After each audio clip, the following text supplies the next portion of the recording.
Y'all know what it is right here, right here. This is the Remix Morning Show right here on Black Power Media, bringing you that boom bap breakfast, that radical news and politics with a pinch of hip hop. That's right. I go by the name of the Ear Doctor. Let me introduce you to your host. We got no other than Kamal K. Franklin. And burn it down, Kim Brown.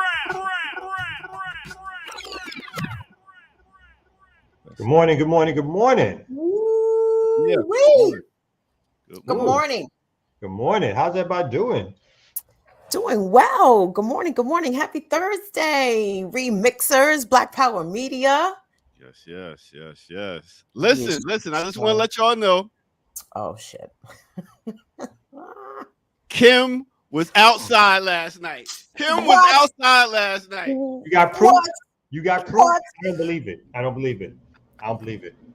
I need proof. Bam! Oh, she got that. Your neighbor could have slipped that under the door and told you about the great play they went to. I don't like my neighbors. So joke's on you. Where's that pic of you and your moms? Where's the pic of you and your moms? You got that? Ear Doctor, do you have that? I do, but I wasn't gonna put your mom on blast like that. They don't know her. Put mama on blast? Mama don't mind? No, she wouldn't mind. She wouldn't mind for that. I just said it. I'll pull it up later. But we'll pull it up on the next break. But last night I went to the National Theater in Washington D.C. to see the Broadway on the road version of Tina, the Tina Turner musical. It was amazing. It was really good. And I was looking through the playbill because I wanted to big up some of the performers. The young woman who played Tina Turner, her name was Zuri Villanueva. When I tell you, sis was singing and dancing, she was singing her face off. I was so impressed. And when I looked in the playbill, looking at the players, I did not realize that Tina Turner's mother last night was played by none other than Ann Nesby. Y'all remember Ann Nesby from Sounds of Blackness? As long as we go head to the sky. Yes. Tina's story. I mean, I know a lot of us know that. Well, at least we have an idea about. We've all seen the movie, but it just reinforces, number one, it's amazing that Tina Turner lived to be an old woman, okay? Because not only could she have easily been killed by her partner, but she tried to take her life on a number of occasions because of all the abuse and domestic violence that she was suffering. And the only thing that kind of made me uncomfortable about the show last night, and this gave me big "What's Love Got to Do with It" movie memory vibes from the mid-90s, is that in some of the domestic violence scenes, people were sniggling. You know what I'm saying? Like stifling laughter. Really? Yeah. I mean, y'all may not remember. Maybe I was just of that age of, immature teenagers, whatever. But at the time when Love Got to Do It that came out, people my age would laugh when Tina would get hit, or Angela Bassett would get hit by Lawrence Fishburne playing Ike and Tina in the movie, because I don't know what about it they found humorous, but there were some tiny echoes of that, and I'm like, wow, like either people are just so uncomfortable with the issue of domestic violence that they kind of don't know how to react to it when it's put in their face, or people actually find domestic violence funny. I'm trying to figure out which one it is. So maybe they was laughing at how good old boy was playing Ike. Or did they try to set up the music or something, or did it come off as weird, or I'm trying to think. Like I remember when I went to the Malcolm X movie, and they did the death scene of Malcolm. He was going to the Autobahn. Mm-hmm. And then Spike Lee did his famous that kind of cart thing where he rolled, like the head to start rolling and you see the body, you know what I mean?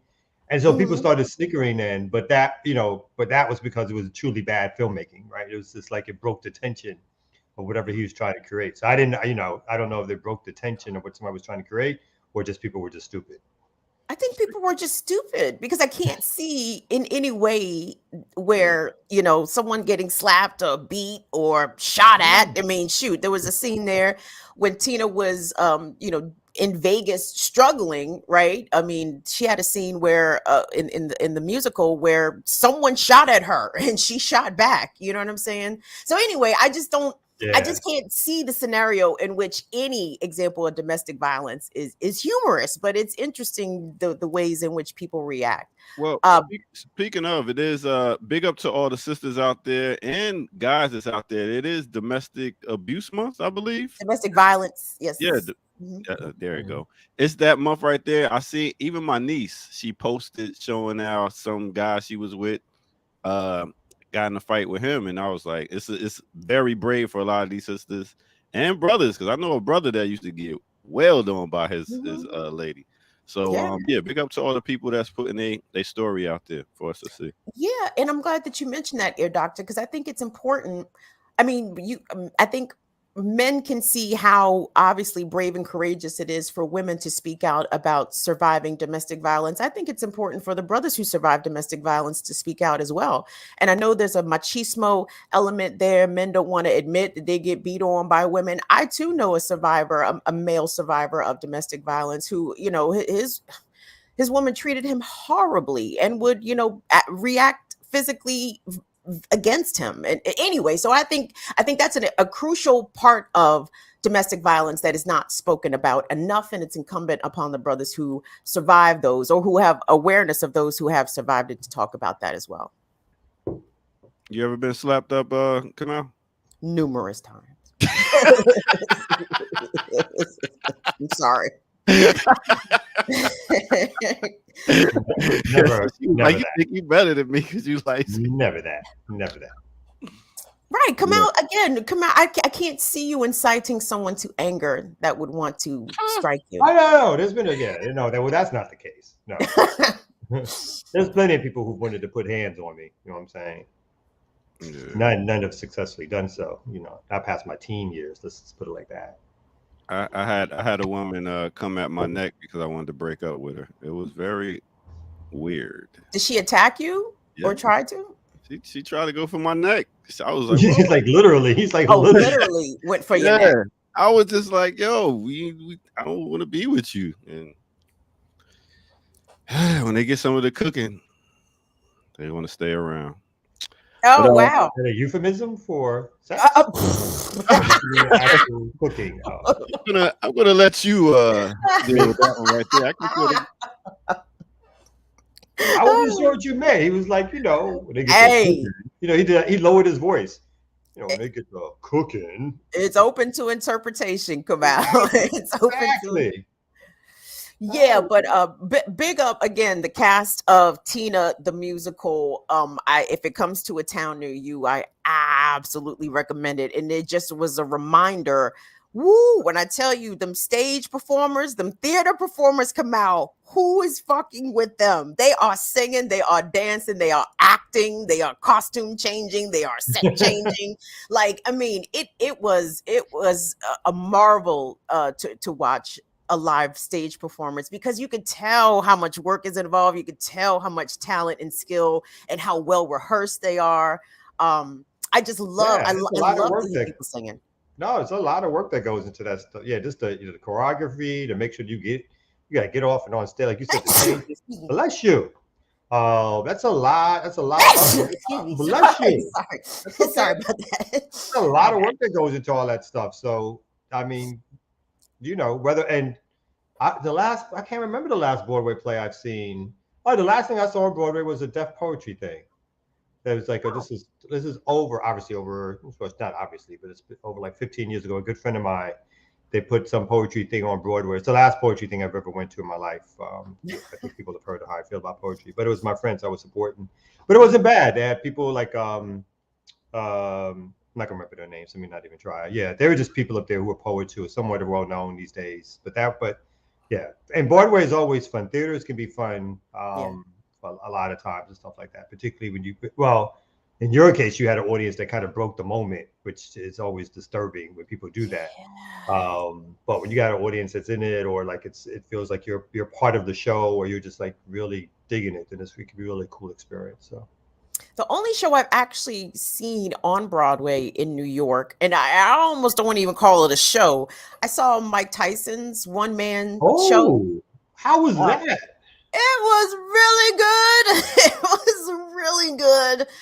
I mean, Mike Tyson, for all his flaws, he's such a very layered and complex individual who is capable of incredible vulnerability, despite the fact that he can knock your head off of your shoulders. You know what I'm saying? Like, he's very transparent. I mean, he also had a very, very rough upbringing. And of course, his fighting career was very difficult. I can't remember if he touched on the abuse stuff. He does. I shouldn't say. I saw the TV show, the I think the Hulu series, which he does not appreciate because he didn't get paid for it, like unauthorized biography and stuff like that. So at least there, which is based on the live Broadway show or his live show, they do more than just allude to it. They go into all the different facets of the accusations, not only domestic violence but rape, actually. Yes, so that's right. They go into all of that, but his early childhood, his growing up basically sleeping in abandoned buildings, the fights between his mother and father, and his mom giving as good as she got, her treatment of him. So it's very traumatic, and even his interactions with kids his age and getting beat, at least again according to the story, him getting beat up at a lot during a certain time period, just having to learn how to fight to survive, and that being turned into a whole career. So that dude went through a lot. It's cool. I'm glad that he survived. Like, he's one of those folks who I think at some point a lot of us probably thought, Mike Tyson, he's gonna be dead at 35 or 40 or something like that, or some crazy is gonna happen to him. But he's like a 56, 57-year-old man, third marriage, got kids, raising them, whatever. He's one, I'm glad he survived and seems to have overcome what he went through. Yeah, and I mean, I'm glad his partners have also survived. I was going to say that too, and I'm glad his partner. And because I always think Robin Givens gets a bad rap. She does. I feel like they just put a lot on that woman, like 18, 19-year-old girl who was in a relationship with somebody who was abusive physically, probably at some point scary to be around, just sort of the emotional abuse or whatever like that. And so to suggest that she's sort of like the cause of his downfall, or her and her mama, deserved whatever happened to them, or they took Mike Tyson off of his path. I think that's all bullshit. Mike was troubled. They were too young to get married. She was, not mature. He obviously was not mature. It's like, give those kids a break. Well, also, Robin Givens talked about being abused by Mike Tyson at a point in time in our society where, women were just generally disbelieved, right?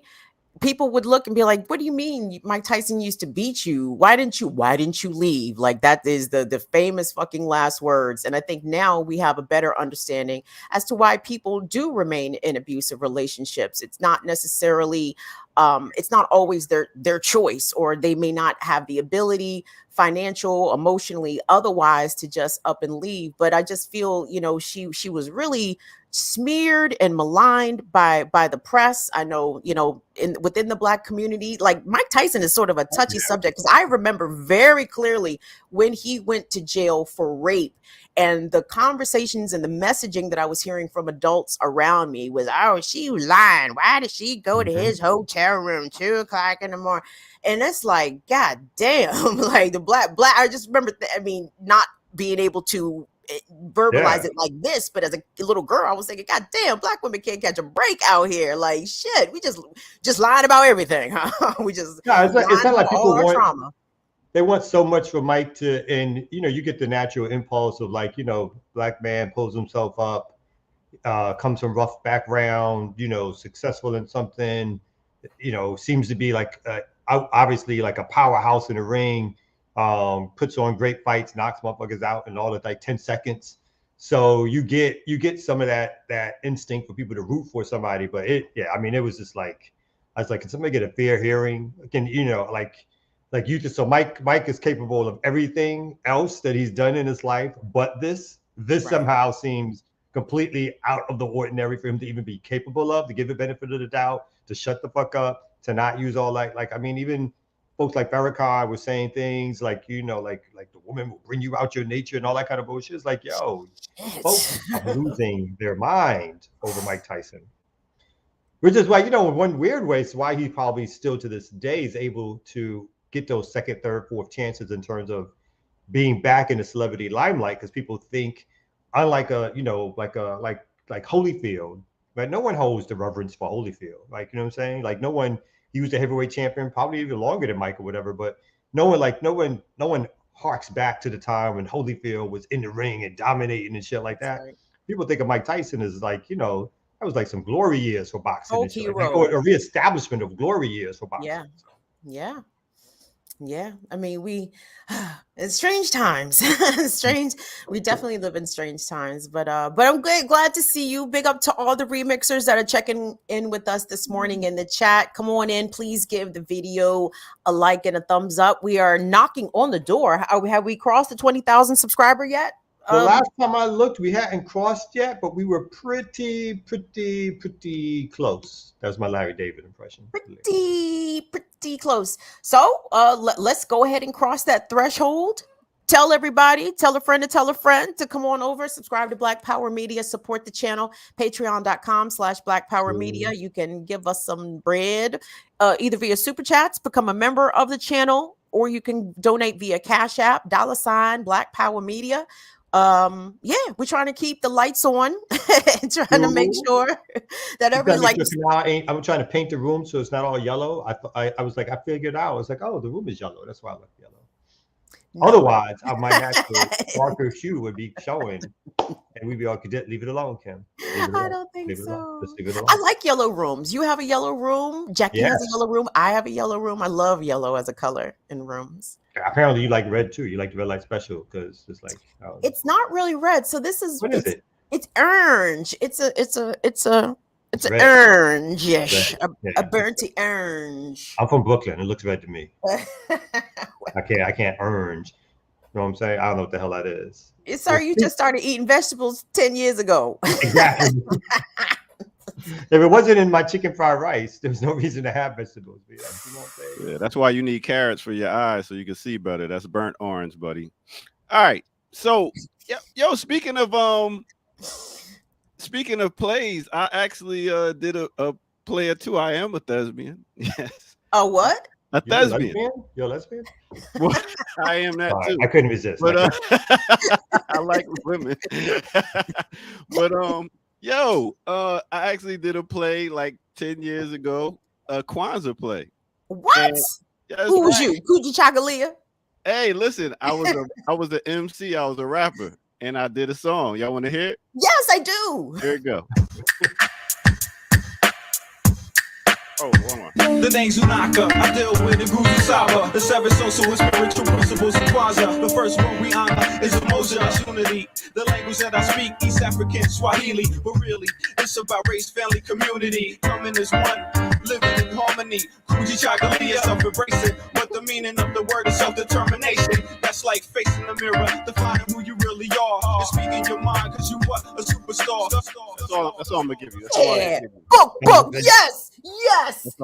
In bars. This is why conscious rap went under. Bars.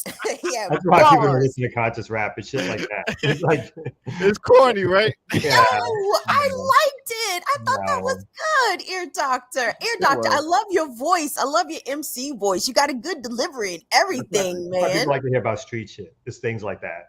Hey, you want to hear about Kuji Chagalia? It's self-embracing, but the meaning of the word is self-determination. Yeah. Bars. I want to like it. I want to like it. You want to, right? The hate won't let him like it, though. No. Speaking of, let's get to our next segment, which is Rocket or We Not With It. How about that? Right here in the Remix Morning Show. Do it. Wait a minute. Let me do it like this. The Remix Morning Show.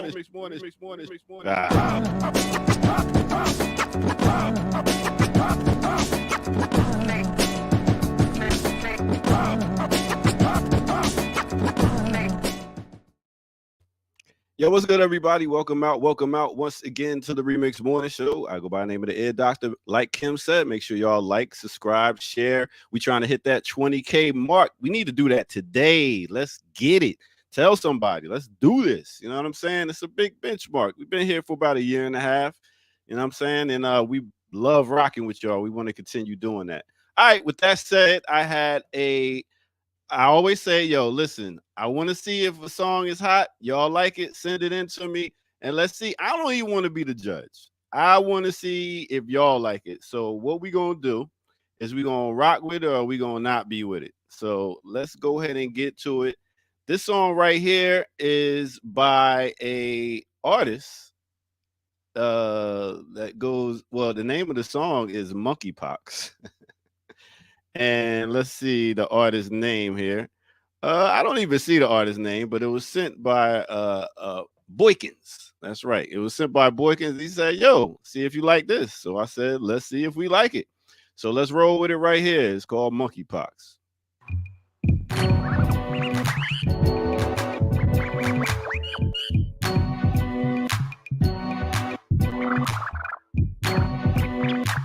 Monkeypox, another monkey hopes to increase the stocks after Corona stops. First appears among gay men. Why is that? Because gay men have the most intimate contact, more than any hetero cis man or woman wish. And lesbians barely make the list. Want to see a virus spread like wildfire? Give it to the boys in the choir. Symptoms of a painful rash. Rarely will it kill your ass, but vaccines make a shitload of cash.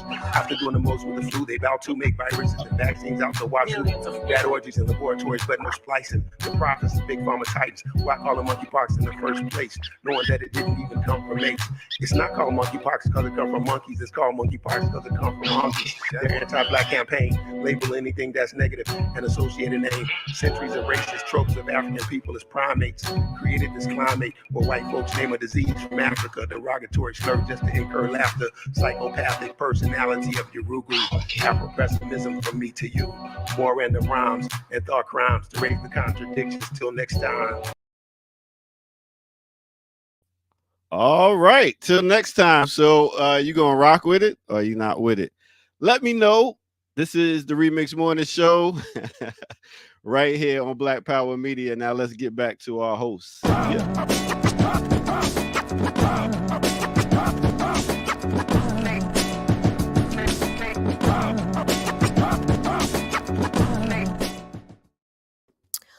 I was not able to follow everything. I couldn't tell, was that a homophobic message or a not homophobic message? I got confused. Maybe I have to listen to it again. Don't listen to it again. Let's act like we just never heard that. And I mean, that was a mixture of like Afrocentric rap, conscious rap, and prison rap. You know what I mean? Like when cats come out, it was like all that was like mixed up in there, and it was just like the worst shit I've ever. My bad. I mean, maybe if he had better rhymes or a better beat or something. I wasn't like the dude couldn't rhyme, but then it became like a word salad. When rap turns into a word salad, anything that rhymes into rap. You know what I'm saying? Ben, sin, kin, then it's like whatever, So, Cat in the Hat rap. Yeah, I was like, goddamn, no. You should listen to that shit before you put it on the air first. Listen. I'm just a messenger. You know what I mean? They sent it. I just want to see if y'all rock with it. Y'all rock with it. Y'all not with the messenger, though. You know what happens to the messenger? They kill him. They usually kill the messenger.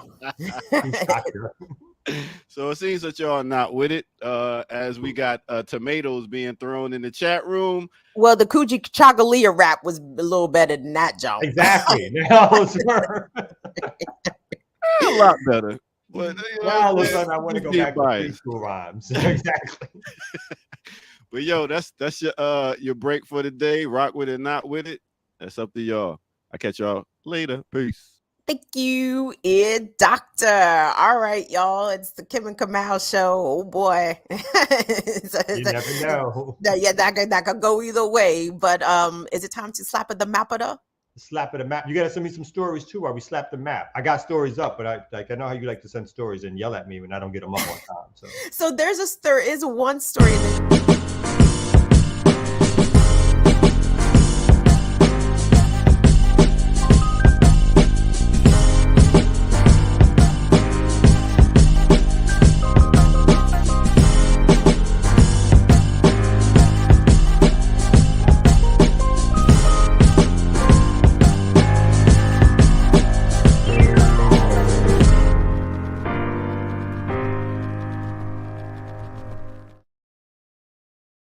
Remix Morning Show, Black Power Media. A doctor was not here for all my lengthy explanations, which is fine.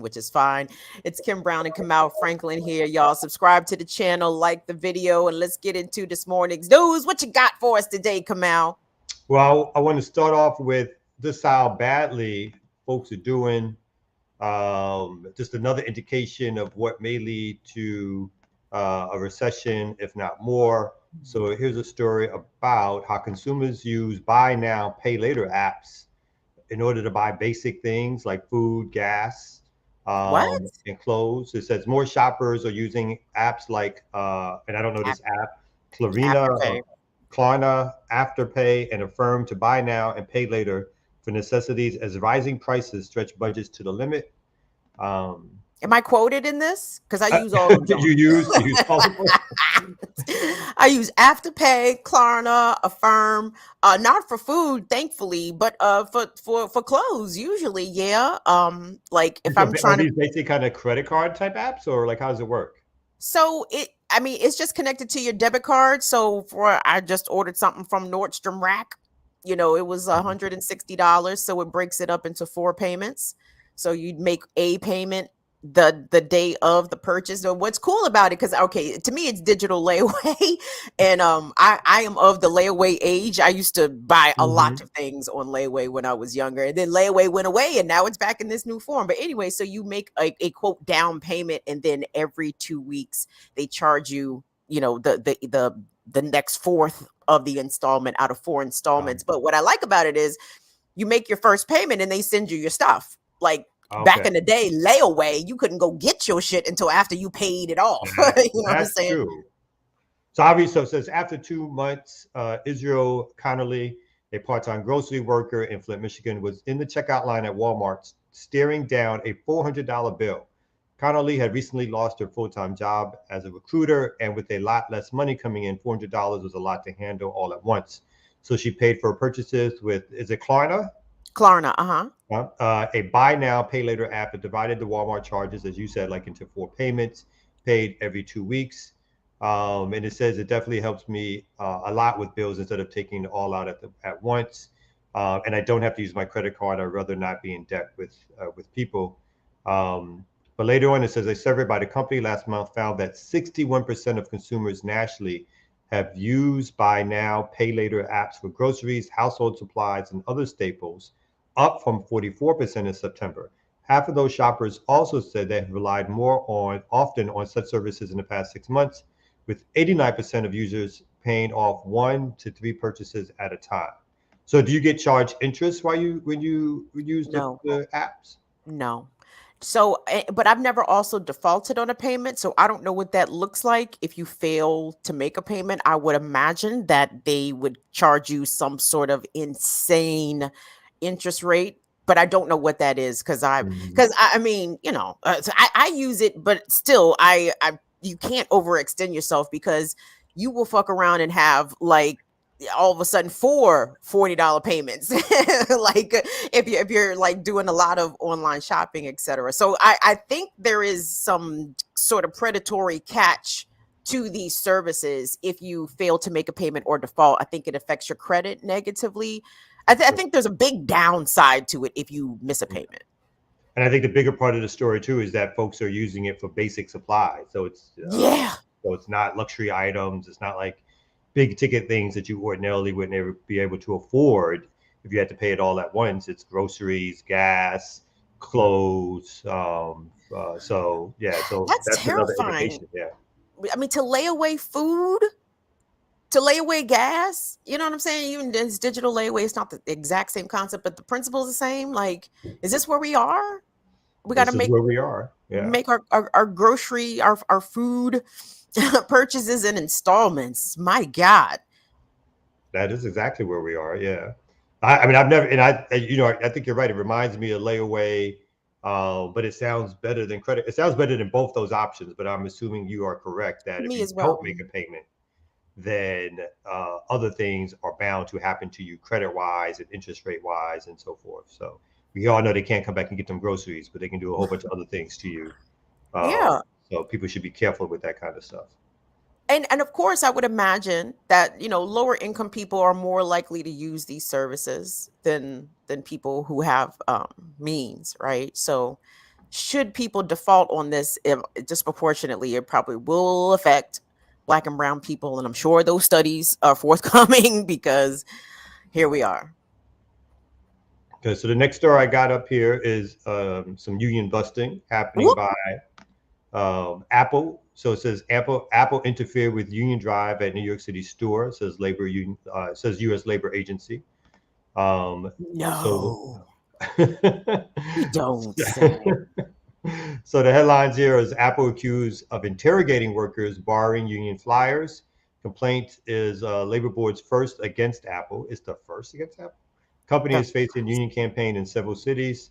It says Apple Inc. has been accused by U.S. Labor Board of illegally attempting to stymie a union campaign at a Manhattan retail store by interrogating workers and barring them from leaving pro-union flyers in a break room.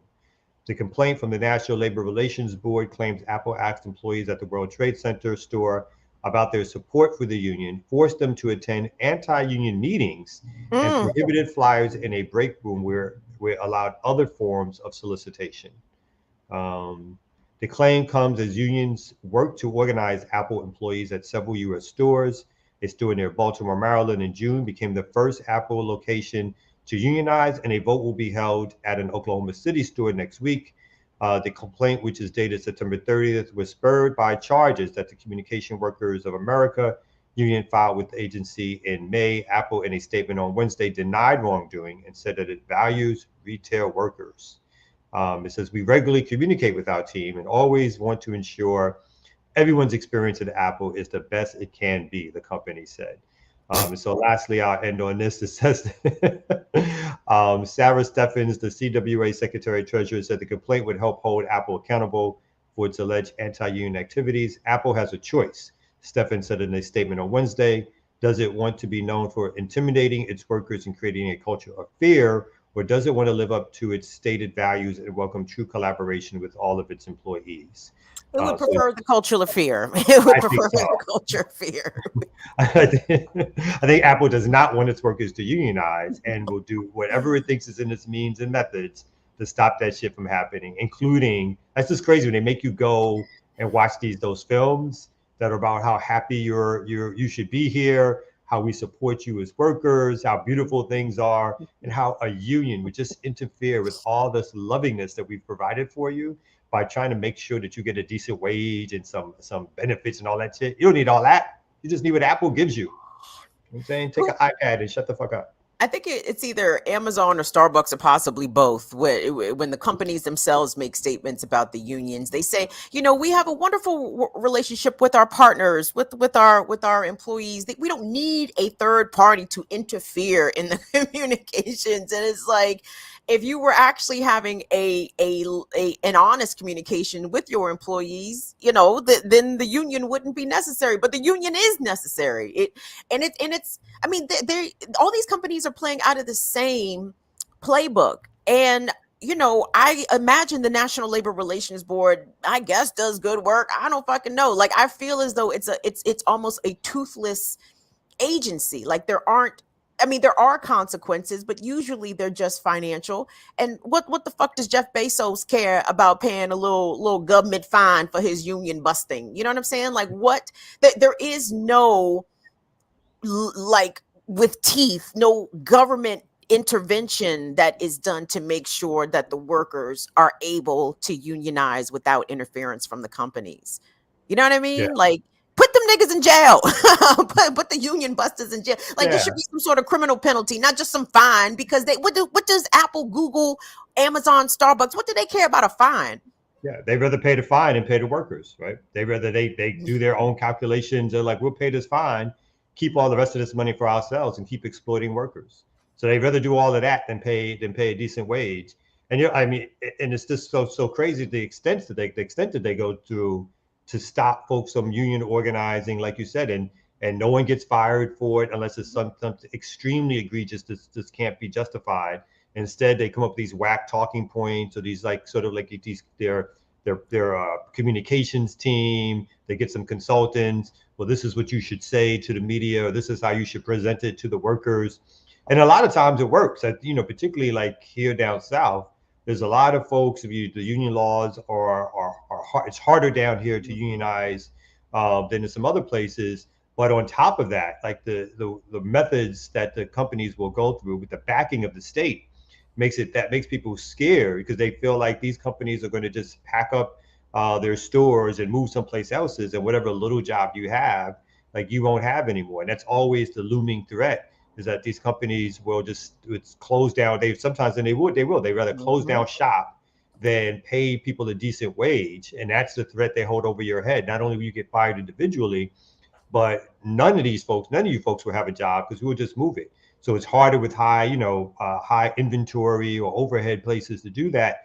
But, when they have a plan, they'll do it in mass, or if they think this will stop something in its tracks, they'll use you as an example sometimes. And so, big up to all those folks who are out there working to organize, to unionize in these places. And I feel like there's been, obviously, I think we all know there's been an uptick, at least in the possibilities of unionization over the last 4 or 5 years, and some of that has been brought on by the COVID crisis. Mm-hmm. Yep, and we want to also send love and solidarity to the Amazon Labor Union. The Albany, New York location yesterday had their unionization vote. I don't think that the results have quite been released. I'm sure they're still counting the votes. So I have a feeling that Albany will be the next Amazon warehouse to become officially a part of the Amazon Labor Union. Chris Smalls announced on Twitter that the Moreno Valley, California location also is going to have a union election. I think this is the first California Amazon location that has, the workers have organized and are going to go forward with that. People walked off the job at Amazon locations in Stone Mountain, Georgia, Joliet, Illinois. And I thought there was another place that they walked out because they were protesting the second Prime Day, right? Because we know Amazon does the big Prime Day. Well, now they've added another Prime Day, and the workers said, "Fuck this shit, man! $25 an hour, or we walk," and they walk. And I even think that's a kind of a low ask. I appreciate $25 an hour. I'm glad that we have out of necessity have had to move on from the fight from 15. But now it's got to be the fight for 30. Dog, like I don't see how you can not pay Amazon workers $30 an hour. And I really think $30 an hour needs to be the floor. When are we ready to start pushing the federal government to raise the federal minimum wage, or that's lower down on the Biden administration priorities? We got to win the war in Ukraine first. So low, it's so low on the priorities. It's not even listed. Right. It may be a talking point, but it's not something they seriously consider at all attempting to do or wanting to do, to be honest. There's no movement whatsoever to push up the minimum wage. And most of these states, don't push up their own minimum wages, either so-called Democratic ones or democratically controlled ones. They also don't focus in on pushing up the minimum wages in their state, because, again, they get into this constant battle of these companies saying, well, if you do that, we're going to move to Texas, or, fuck Texas, we're going to move to Mexico, right? And then after Mexico is Guatemala, and after that is still possibly China or someplace else in Asia, where they suppress workers, and workers have no sort of so-called union rights at all. And so that, these companies are allowed to hold that kind of stuff over folks' heads without any, and then if the federal government, again, if they wanted to, they can impact fines and penalties for companies that move to try to bring that money back into the United States. So if they really wanted to have some basic minimum wage guarantees here in the United States and on the state level, they could, but they obviously don't want to, because the companies themselves dominate politics and put all that money into deciding which politician gets in. And you can have your hard right one, or you can have your so-called progressive liberal one. But either way, none of them are fighting to get the wages up or to get the minimum wages up, except rhetorically speaking. And as soon as they get into office, they stop all that on the dime. Yep, thinking about Obama. I'm thinking about Obama and the Trans-Pacific Partnership. Remember when Obama was pushing that big? I said, "What is this? NAFTA 2.0? Obama? What? That's exactly what it was, right? And it took Trump to stop it. in his own weird, eclectic way. I hate that I agree with Trump occasionally with shit that Trump does. Like, it really bothers me. I don't like that. I really don't like that. And then these unions got to get their act together, because half the time they have obviously no international politics. They're not challenging capitalism at its core. They're trying to do, obviously some good things, which is to get basic wages, get benefits and so forth, but they're not challenging the systems at their core level. And they're not necessarily even fighting to make sure that other folks in other industries also share. It becomes very competitive. They don't they don't have a sort of a world view of this stuff when it comes to environmental concerns and the rest of it. If it's short-term gain, short-term gain, short-term gain. So same way that capitalists fight for short-term profits, these folks go out here fighting for short-term wage benefits without necessarily thinking about the long ball or thinking about what else they should be doing to create a better environment for workers around the world. Absolutely. Big up to the unions, but keep pushing, unions. Keep pushing, because if but for the unions, we would be back to slave wages or whatever. We are at slave wages, but the conditions could even be worse, if we can even imagine that. Except for this one union, which who that? Police union says down. So was it San Diego? Yeah, San Diego Police Department officers are quitting because of oversight commission that doesn't exist yet. Hey, keep quitting, cops. Come on, cops. Keep quitting. Walk off the job. Pussy. Walk off the job. Walk off. Quit.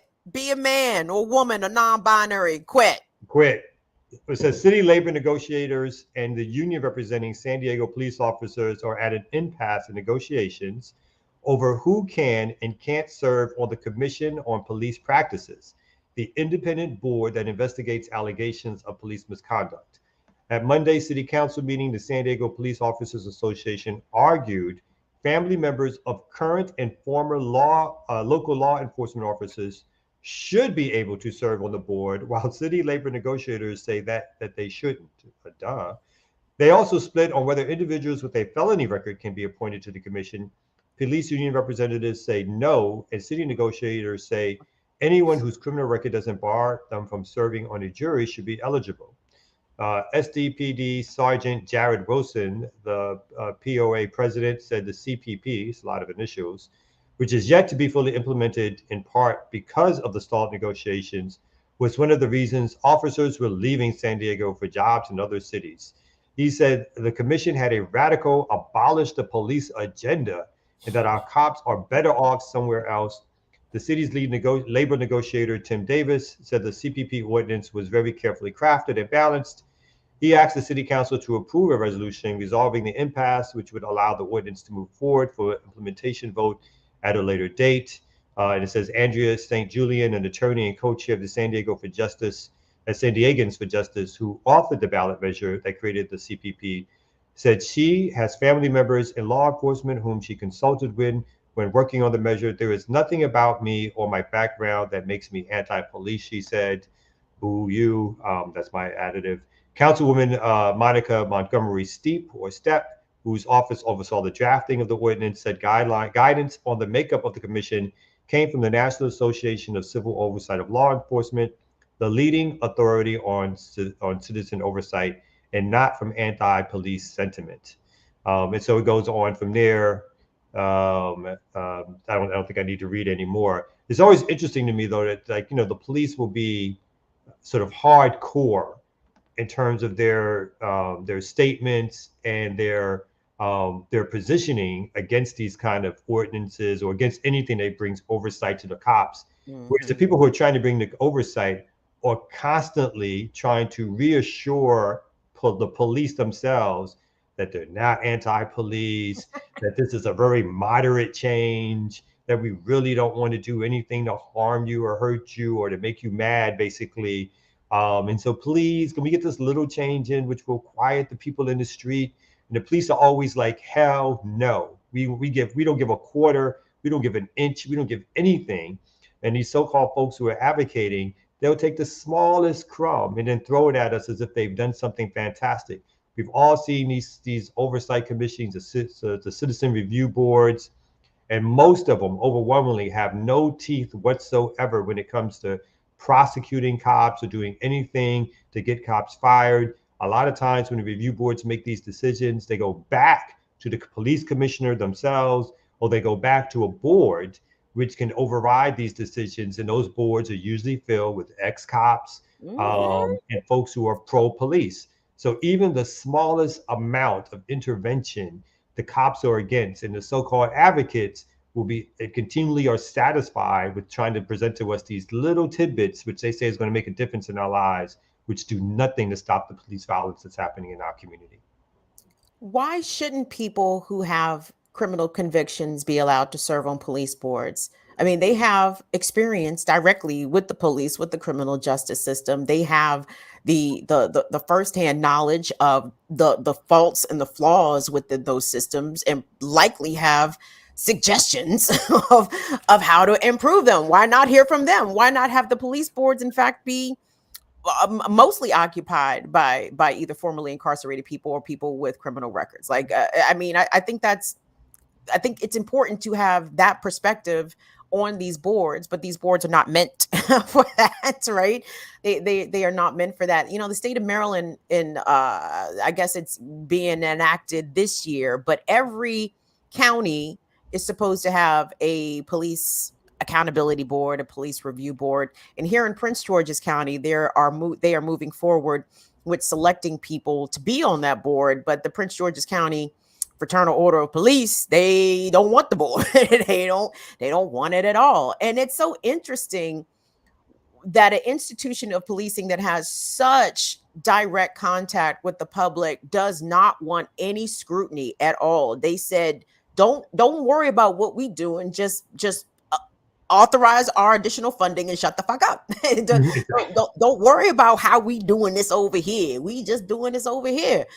And it's, I think that's disturbing. I think more people in our society need to be alarmed that the police don't want to be held accountable. The fact that there are different laws for when police kill somebody, or different protocols for when police kill people versus when ordinary citizens kill people. I mean, that should be, even if you are quote unquote pro-police, why do you think the police should have more rights available to them than you? Yeah, just think of, like, say, have some places that have 72 hours and longer. Longer, yeah. To speak to an investigator, which is what? Time to get your story together. That's right. To basically time to figure out what you're going to say, how you're going to say it. That's all that is for. It has nothing to do with any sort of any good legal reason, any good intellectual reason. It's all about, you know what? The unions say they need more time for their cops to get their stories together before they talk to any investigator about why they shot somebody in the back 25 times, or why they shot somebody unarmed 54 times. So they just need that time. And so we need to put that in the union contract. That's all that is. There's no basis in anything, in any kind of legality or any kind of thought that's going to make something better for the community.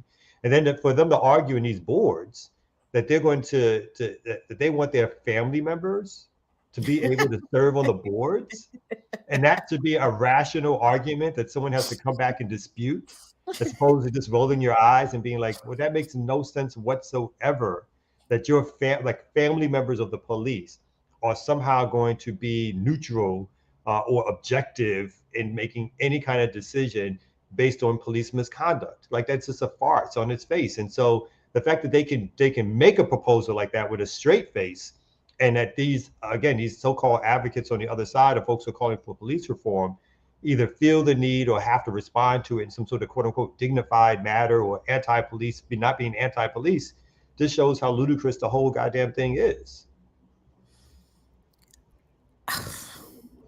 $30 million more is what, or is it 300 million? What the Biden administration is about to give police? I think 300, if I'm not mistaken. 300. I might be wrong, but it might. Yeah, somebody in the chat should check on that. It's more money than they deserve or should get or need to get from the federal government. I mean, the whole thing about the funding. Obviously, again, we've talked about this, but that narrative is gone, right? The narrative of either abolishing the police, community control of the police, the funding the police. the right wing and mainstream media have successfully, with their politician friends, have successfully fought that back by trying to suggest that there's some sort of new crime wave, that the police were misjudged, misunderstood, that they are the good guys. That whole narrative has been like squashed. And what we have now, again, is like folks who are advocates for police reform, making light touches, where the right wing and the police themselves are out in force, talking about how they need to stop crimes and so forth. And again, here, particularly in Atlanta, it's caused, like, there's a jail which has now been, that was supposedly going to be closed, that's now going to have over 200 beds in it. We have the issue around the Cop City thing, where they're literally exchanging information with corporations, with the police union, with the police foundation, talking about the way the different agencies, state, federal, and local, are investigating organizers and activists on the ground, how corporations are having conversations about the social media of these organizers and activists and saying, can you do anything about this? You guys are talking, they have a platform, how state or city agencies have actually subpoenaed the records of different community groups or organizing groups who have been in opposition to Cop City. So the power of the police is only increasing and remaining strong, and the media continues, the corporate media is continuing to put out these stories that support the advocacy of the police, to support the side of the police, and demeaning organizers and activists on the ground. And so this whole propaganda thing is now reaching this new, it's an apex level of control over a narrative, which again, we know will only lead to more cops, more jails, more prisons, more bigger budgets going towards police and prisons. And that seems to be, particularly with this economic climate, we're going to get ready for another charged up prison industrial complex funding for it. And people are going to wind up back in jail and in prison again in numbers that we used to see like 7 to 10 years ago. Bad times. Big up to the Atlanta Forest Defenders for their continued resistance against the Cop City construction there. They went, some of them went to the home of one of the companies, the contractors, one of the owners of the construction company that's set to help build Cop City, and they tore his shit up. they busted up his sculptures outside of his house, fucked up his car, wrote some graffiti in the driveway. I said, yes. I said, yes. This is the carrying on I'm here for. If the trees don't know peace, if the animals don't know peace in the Atlanta forest, then you motherfuckers don't know peace. And that's the shit I'm here for. So big up to them and big up to everybody that. And I got somebody for you. What's we that? can talk about that off air for your show. Oh, yeah, so I got somebody. We talk about that. We'll talk about that off air. Thank you so much. Speaking of somebody who doesn't fuck up chorus but fucks up rhymes. Sure. Man, I know these segues are rough, man. Oh my goodness! Hey, y'all heard of his shirt? Is that Richard? Rich, you That's know. Rich? That is Rich. Okay, I couldn't see well. Okay. Hey, you heard of Bigfoot? You heard of aliens and stuff like that? These are rare sightings, right? Supposedly, yes. Oh, rare sighting right here. Kim is outside, ladies and gentlemen. And that's mom in the middle, right? That's my mom. That's my mom. And that's her friend, Miss Debbie. And that is us outside of the National Theater in Washington last night.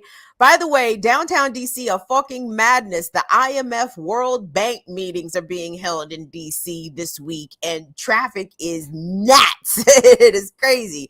Took us an hour to get from my house to National Theater. I live 5 miles away. It took an hour to get down there. But regardless, thank you, Doctor. Yes, I went outside. No doubt. Did you mask up in the theater? Did you mask up? You goddamn right. Yes, I did. You damn right.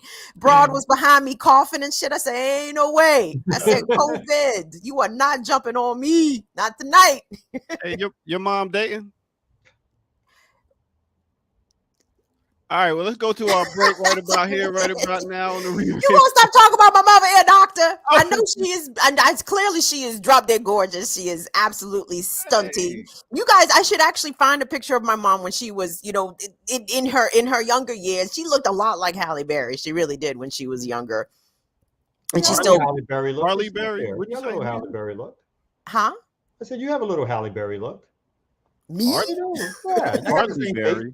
Come on. Then you're gonna invite a bunch of madness in the fucking chat. Kamal, simmer down. I'm just trying to get my AARP card, but let's go ahead and get to the next break right about here, right about now on the Remix Morning Show.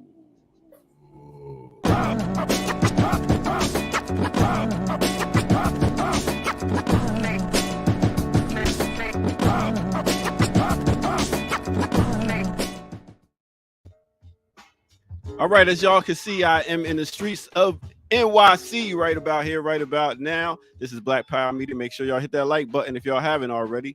I wanted to talk about somebody. You know, I like to give a shine on certain artists. So what artists am I going to talk about today? Not an artist in entertainment, but an artist on the chessboard. Who are we talking about? A guy that is ahead of his time, and he's also ahead of the curve. No other than Maurice Astley. That's right. He's a Jamaican chess player, author, and commentator. In 1999, he earned his title of Grandmaster, making him the first Black person to do it. We talk about chess, y'all. That's right. Astley is a well-known commentator for high-profile chess events. He also spent many years teaching chess, and he's also in the U.S. Chess Hall of Fame. That's right. Straight out of Jamaica and moved to nowhere else but New York. I don't get it. Why do all the Caribbean people go like 10 states, past 10 states, and they all go to New York and to where else but Brooklyn? That's right. He went to Brooklyn Tech High School, and he's been playing chess since 12 years old, and he is a beast. He's been out here putting in that work. So I wanted to just put him on blast in case you didn't know, and in case y'all don't know anything about chess. I think you should pick it up. It's a great game to play. Also, he went viral for playing the chess game, playing against a guy that started talking junk, which I love about chess, because yes, I do play chess and I do love to talk junk while I'm playing it. So here's a little bit of Maurice right here. Check this out. Wilson, where you from? Boom, hit. Where you from? Oh, you Jamaican? Yeah, no. Hit, boom. Don't I get side? I don't get side.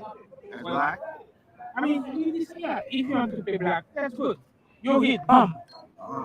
Oh, you're interested? You're an expert. Me? Look at you. You don't even look at the ball. Look at that. It does not even look at the ball.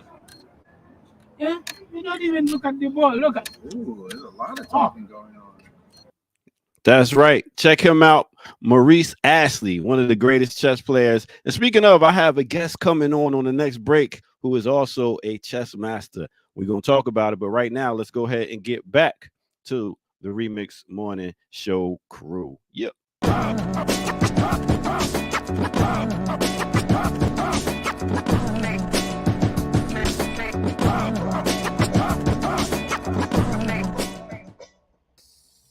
Son, I am a chess master.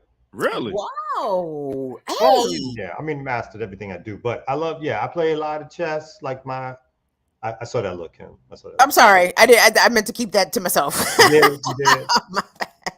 Like on chess.com, it's like my favorite little outlet for it's the only online gaming I do is chess.com. And sometimes my score goes up to 1200, then it dips. But that's big on chess.com. Over 1200 means you're doing better than like 90% of the people that play chess. So did you guys hear about the chess master that chess.com did an investigation and they found out that the Bama was cheating? Yeah. The Bama was doing big cheating.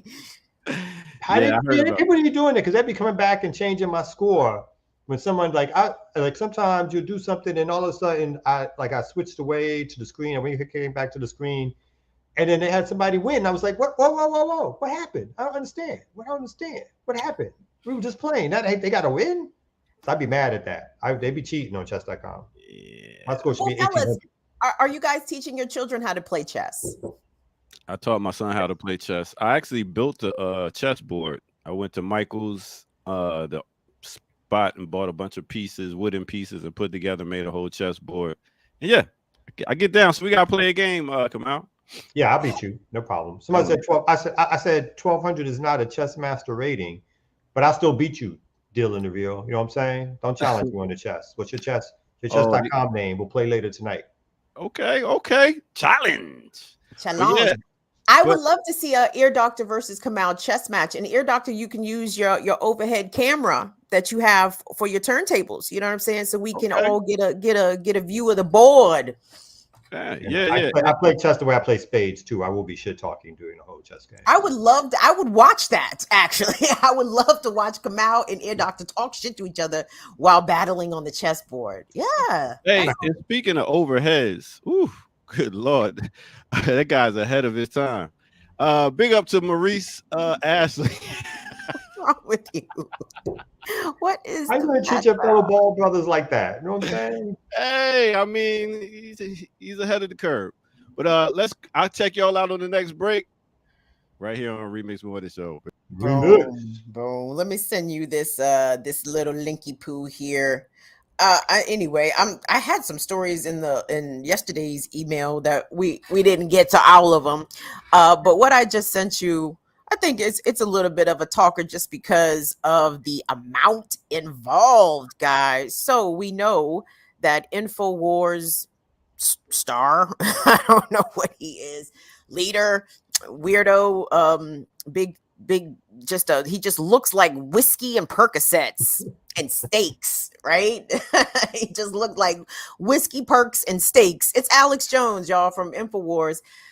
We know that he has been sued by the parents of Sandy Hook Elementary, obviously, where dozens of school children were murdered, and Alex Jones and some of his other cohorts in the right-wing media echo chamber called the Sandy Hook shooting a hoax. And in an earlier lawsuit, he was ordered to pay, I want to say, north of 40 million. Was it close to 50 million? Was the original judgment? Well, now Alex Jones has been ordered to pay close to $1 billion.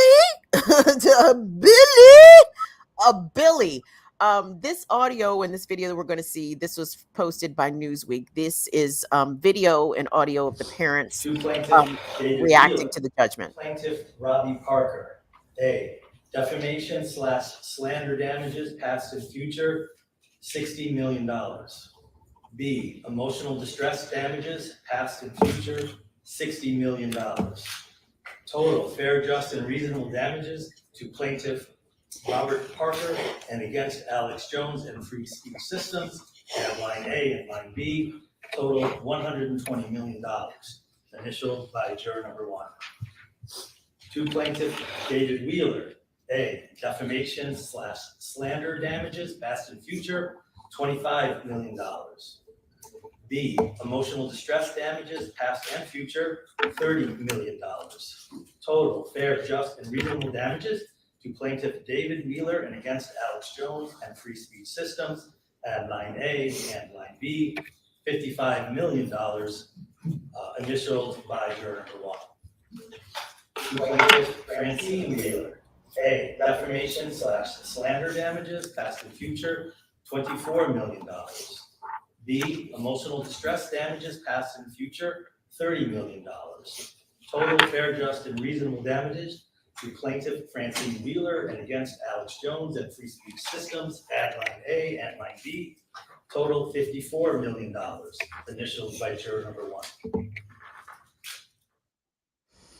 So it's so stunning because obviously Alex Jones is very lucky to still be walking the planet because I'm trying to put myself in the shoes of those parents, and to have a child murdered, period, to have a child murdered in school, to have a child murdered, and then to have some very influential media personality deny that the child was murdered, to say that the whole thing was a hoax. Like, Alex Jones is very fortunate that these parents decided to go the legal route instead of, doing it, with the toolies, you know what I'm saying? So close to $1 billion, 965 million is the total settlement there for the Sandy Hook parents against Alex Jones. Now, I don't know what kind of resources InfoWars is sitting on, but I hope that this could be enough to finally bankrupt him as an individual. But we know there's somebody waiting in the wings just to replace him in that right-wing ecosphere.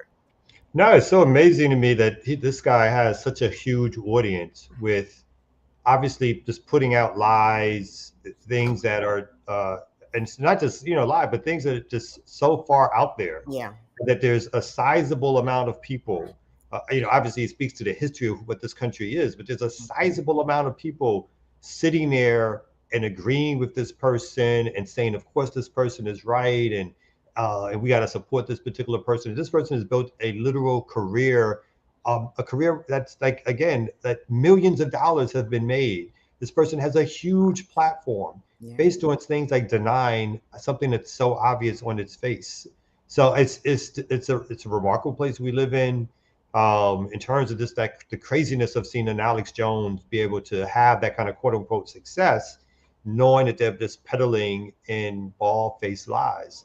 And that the fact that a family's put through this, like you said, like, not only do you have to deal with obviously the fact that your child was killed, but someone who's having a national, if not international, discourse trying to say the whole thing was a hoax. Right. And then you have to hear that, or that seeps into your consciousness, or you have to deal with it in some way, and deal with it by going back to court and having the whole misery drawn back up again. And as folks have been saying, it sounds like his reaction to it, him being Alex Jones, is at first I guess he was in complete denial and not acknowledging his lies at all. And then when it got serious to him, he did some backtracking a little bit. And then I think his legal strategy, or his strategy now, is to go back all in and be like, I think there was one clip about a month or so ago. He was just like, I'm done saying I'm sorry or whatever. Yeah. Adamant about the fact that, like, it's like, okay. So no, I think it's just an incredible nightmare that those families are going through over and over again. But again, that this whole right-wing conspiracy theory that someone made that up, that mass shooting was made up for the purpose of benefiting liberals, is just truly outrageous. And I hope that what happened, not only to the children who were killed at Sandy Hook, but the right-wing reaction specifically to it. I mean, I hope that was a wake-up call for white people in general when it comes to guns and the ways that America and Americans feel about guns, and America's unwillingness to do anything to address gun violence in any meaningful way. Like, when you have dozens of white children killed and a significant portion of the country kind of shrugged and say, oh, well, that's the cost of freedom. I said, damn, dog, that's it. Anybody holding on to any sort of childish delusions about America, and America cares about kids, we put kids first. They're not even putting white kids first. They don't even give a fuck about white kids at this point. Like, that kind of apathy and cruelty, that attitude about Sandy Hook's allegedly being a hoax. Like, I could see if they were saying that about non-white kids, but they said that about white children, privileged white children from Connecticut. You know what I'm saying? Yep. And I wonder, and so we know that these court cases, that some of these are initial jury verdicts. There will be appeals. We don't know how far up the appeals will go. Obviously, Alex Jones is claiming First Amendment rights in terms of his right to say what he said. But the courts have an incredible, as folks already should know, the courts have an incredible amount of power behind enforcing these judgments. So, as you stated earlier, there are ways in which if the idea at this stage is to recoup whatever those resources are, so they can be redistributed to families, the court has the power to do that. The court has the power basically to bankrupt, who I'm sure he'll file bankruptcy at some I think point. he has already filed bankruptcy, Kamal. So what are the ways in which someone like Alex Jones can try to hide his assets? Is that an easy process or not easy process? It's not an easy process because obviously any deliberate attempt to hide assets, it can be found out and be criminally prosecuted. Oh, wow. If Okay. they so desire to do so. There will be things if he's filed bankruptcy that will be protected, like a first home, most likely, access to a car, maybe things for his to continue with his profession. But anything that would be considered either luxury items or things outside of what is needed for survival, the possibilities is that those things will be taken and auctioned off. They will be sold off.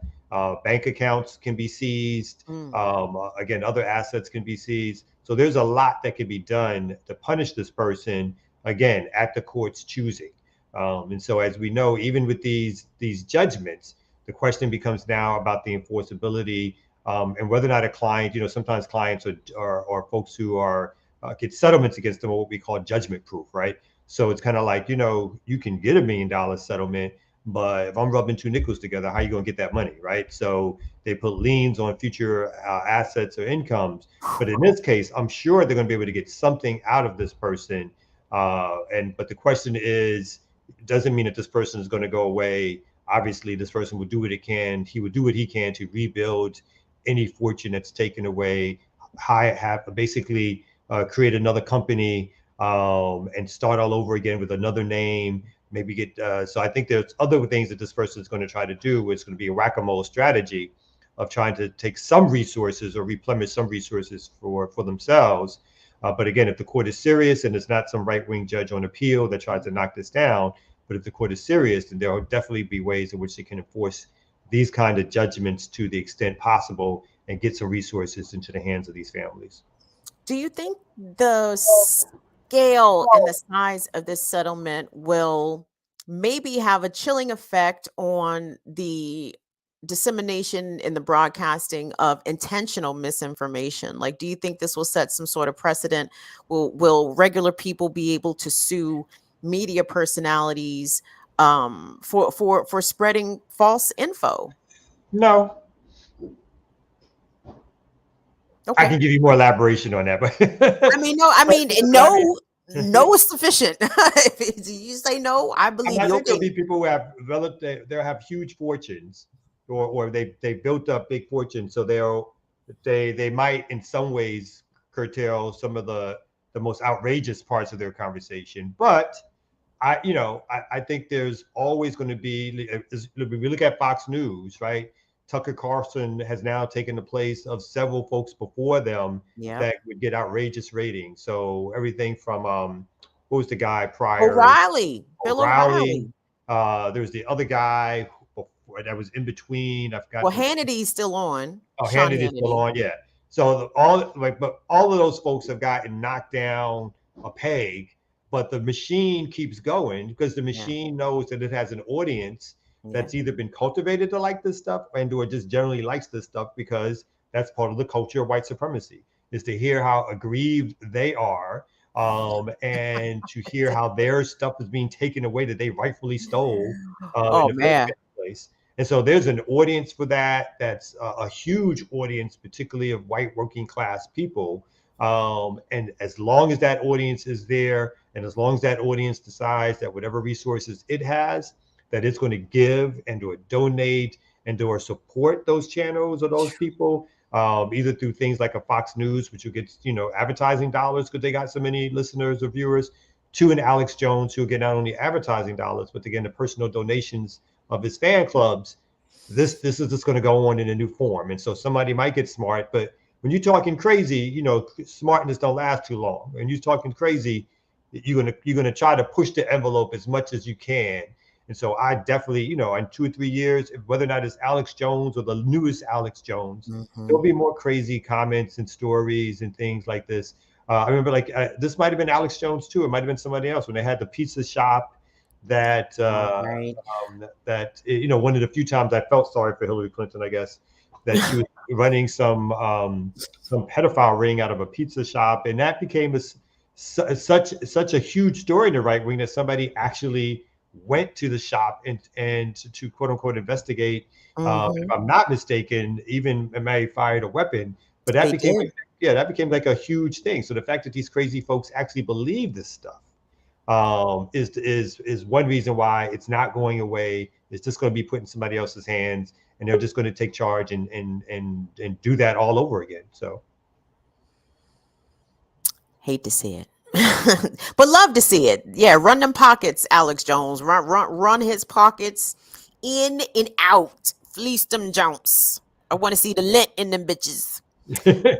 What we have up next, Kamal, story wise. I got another one for us. I mean, I should have ran these things concurrently, because they are so just about the fortunes that are being made in ways in which they should not be, or just a quicker understanding of how capitalism works, where there is nothing that's off limit. So it says routine births are turning into money-making emergency events at hospitals that work with private equity-backed staffing companies. I'm gonna throw up. So it says so Elizabeth Huffner thinks it is obvious full-term healthy pregnancy results in a birth. It says when your due date has come and gone, you're expecting a baby any minute, Huffner said. So she was surprised to discover she was an unknown accident, at least from a billing standpoint. When she went to the hospital during labor, her bill included a charge for something she said she didn't know she'd ever entered, an obstetrics emergency department. That's where a doctor briefly checked her cervix, timed her contractions, and monitored the fetal heartbreak before telling her to go home and come back later. The area is separated from the rest of the labor and delivery department by a curtain. The hospital got about $1,300 for the visit, $530 of it from Huffner's pocket. So in recent years, hospitals of every stripe have opened obstetrics emergency departments, or OBEDs. They come with a requirement that patients with pregnancy or postpartum medical concerns be seen quickly by a qualified provider, which can be important in a real emergency. But it can also mean healthy patients like Huffner get bills for emergency care they didn't know they got. So it should be a cautionary tale for every woman, Huffner said. And it says there are 3 or 4 major companies that set up these staff OBEDs are affiliated with private equity firms, which are known for making a profit or in quick turnaround investments. Private equity has been around for a long time in other medical specialties, and researchers are now tracking its move into women's health care. These private equity associated practices come with a promise of increased patient satisfaction and better care, which can help the hospital avoid malpractice costs from bad outcomes. But what's really happening is that people are getting bigger bills. So it says basically a company reviewed this and says the bills of dozens of patients in 5 states who said they were hit with surprise emergency charges for being triaged in an OBED while in labor. That included a woman in Grand Junction, Colorado, who said that she felt gaslit when she had to pay $300 in emergency charges for care she received in a small room where they confirmed that she was in full-term labor. And a Kansas family said they were paying $400 for the same services also rendered in a very tiny room, even though HCA Healthcare, the national for-profit chain that runs the hospital, told KHN that emergency charges are supposed to be waived if the patient is admitted for delivery. So basically, it's just another area where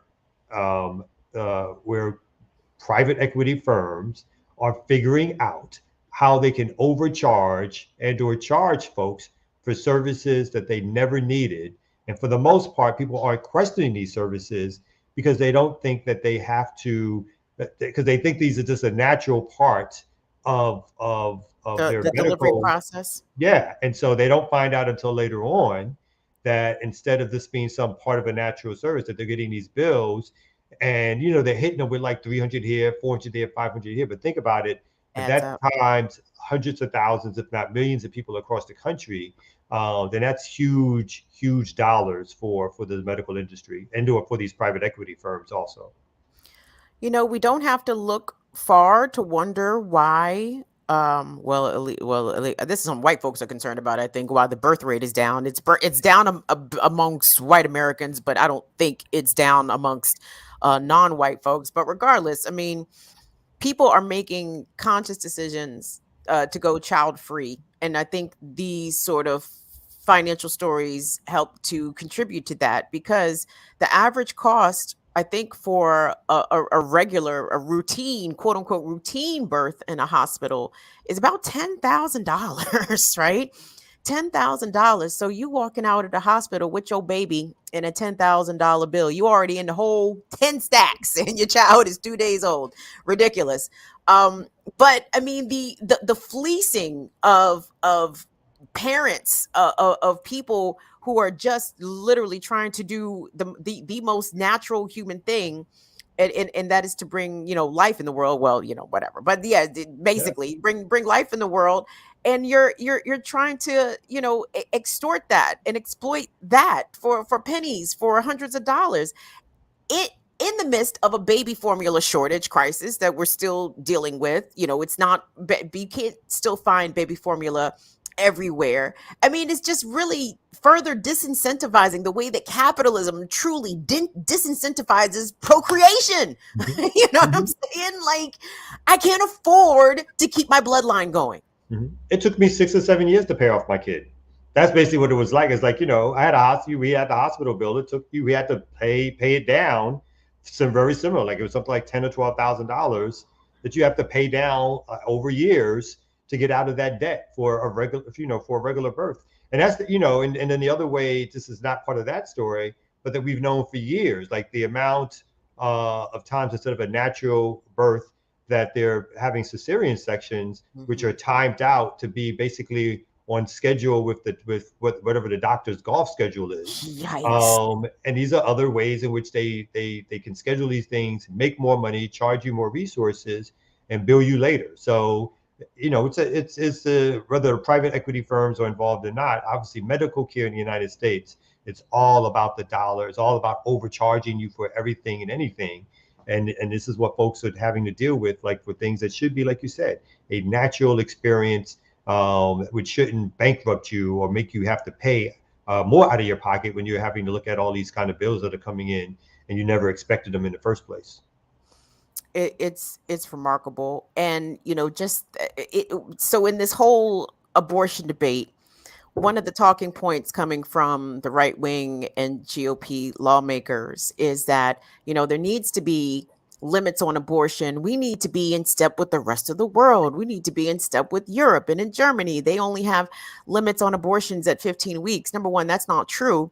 And if that's the direction you want to go with, Lindsey Graham, well, let's get on par with the rest of the world, then the rest of the developed world. Let's make sure that there is universal health care available to expecting families. Let's make sure that we have paid family medical leave, paid maternity leave, paid paternity leave. People like they have in France who will come to your house.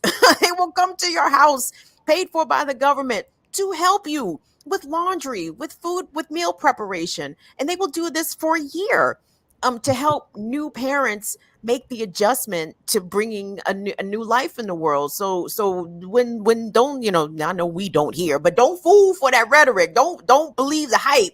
Oh, we got to get in step with the rest of the world. Well, the rest of the world makes sure that people don't have $10,000 plus bills on day one when they're walking out of the hospital with their newborn. So yeah, let's get on par with the rest of the world and make sure that this process of parenthood and childbirth is something that is not financially depleting new parents. I mean, come out. I'm just thinking, you just said it took you 6 to 7 years to pay off this hospital bill. I bet you they didn't send you one meal for that child as you were paying that bill. That 10 grand that you had to pay did not go towards your child's education, right? Like, that is mind boggling to me. Like, what? Mm-hmm. Yeah. Well, speaking of mind boggling, come on up here, doctor. Well, I tell you, hey, I'm just coming from the bank. I was getting a loan. I'm trying to have another child. So hey, you don't need it. Don't have twins. Don't have twins. Don't have twins. Word. Oh my goodness, you keep that one for 6 months, and I'll come back and get it. So, oh yeah. my goodness. You got to put them kids on Afterpay, man. You got to do that delivery. Hey, in installments. So let me give y'all a mini doctor's office. I got a guest, so let's get to it right here on the Remix Morning Show. Yeah.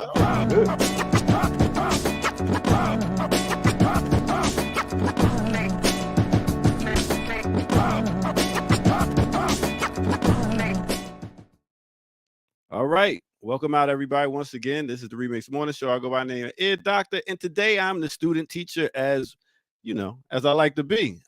So what I want to do is introduce you to a brother of mine that goes. I tell you about the Black Man Lab all the time. He's a good brother. He teaches chess to everybody before the Black Man Lab starts. He goes by the name of Bobby Jackson. He has a African Center School, TSK Prep. It's been in existence for over 14 years. He's from North Carolina, born and raised, in Carolina, but raised in Georgia. Pretty much him and his wife, Ayenda, have been together for 22 years and founded No Stones Movement. It's a nonprofit dedicated to holistic development of inner city, underserved minority youth in the metropolitan area where he serves as president. Give it up for my people, Bobby Jackson. I am for real. All right. What's up, Bobby? What's going on, fam? Everything's good. Listen, I brought you up here because you're doing such a great job with this African Center School. So tell us about it, please. Tamusana Kenyama Preparatory Academy of Creative Arts and Media Technology. So now you see why we call it TSK Prep. It's an African-centered high school, man, based on the models of the freedom schools from the mid to late 1800s that were developed by free, formerly enslaved Africans that to teach their own children. So we followed that model that the hand that rocks the cradle is the hand that rules the world. So we're both products of the public school system, my wife and myself. So she came out of Douglas High School. I came out of Mays High School. We kind of jokingly say that we came through the public school in spite of, not because of. And so we're really determined about making sure our children have a safe space to just be Black children, thinking Black ways, doing Black things. And we know we're not monolithic. We know that covers a spectrum of things. But it is an African-centered high school from a train of schools that we have in the metropolitan Atlanta area that are well connected in African-centered studies. And making sure that our children feel comfortable just being who they are in the education process. What's the difference do you see between your students and students at other schools, at public schools? You know, one of the things I like to say, children are going to be children.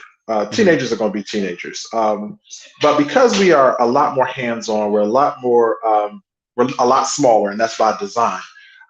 Things happen in any high school, but we're able to get our hands around a lot quicker than the public school system can. Yeah, kids are going to listen to particular music. Yeah, kids are going to get into it with one another. It happens. But our culture that's set from day one, because before they even step foot into the school of students, they spend 2 weeks together off-site, building connections, living together, fixing food for one another, and building that repertoire and that rapport with one another.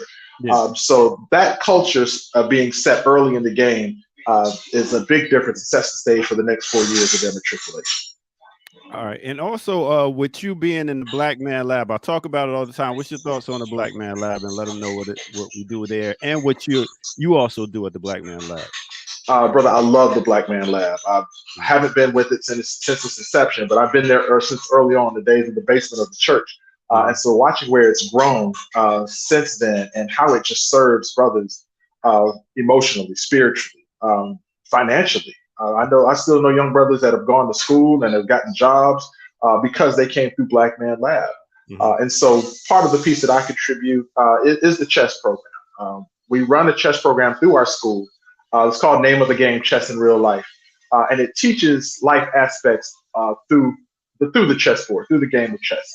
And so being able to see, and fortunately, because it happens before Black Man Lab, it's not just open to men. We have young ladies and sisters that come through, and if they feel like learning the game, or if they want to sit down and play, or if they, want to get some different aspects and see life a little differently based on the techniques that we teach, everybody's welcome to come in.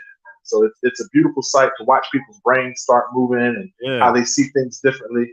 So yeah, I love Black Man Lab, and I can't wait to continue to see it continue to grow. No doubt. I just put the website to find out about the school and your nonprofit. And last time I was playing chess at the Black Man Lab I was playing your son. Yeah. And he pretty much said this right here. He said you had to beat him real quick and go get on the turntables, but he got skills, man. Keep teaching him, and I'll keep beating him. But I appreciate it. We gotta get a chess game in too, bro. And I really appreciate your work you do. And when you get on a panel and you talk to people, it's so passionate, and I love it. Even hearing your story, how you came up, and then how you made you turned your life around, and then started serving the people. That's what it's all about, bro. I appreciate you. That's it, brother. I appreciate you, man. Thanks for the time. And let Kamau know whenever he want to get this whooping, man. We'll catch him on the board. He good. All right. He don't want that. Hold on. He don't want that, bro. There you go. Let's go. Let's do it. Let's go. Asphalt Grill on chess.com. I'll see you there. No doubt. Appreciate you again, brother. I'll see you next Monday at the Black Man's Lab. Absolutely, Naka. Peace and blessings, family. Peace to you. All right. That's what it is. Now, let's go ahead and get back to our host with the most right here on the Remix Morning Show.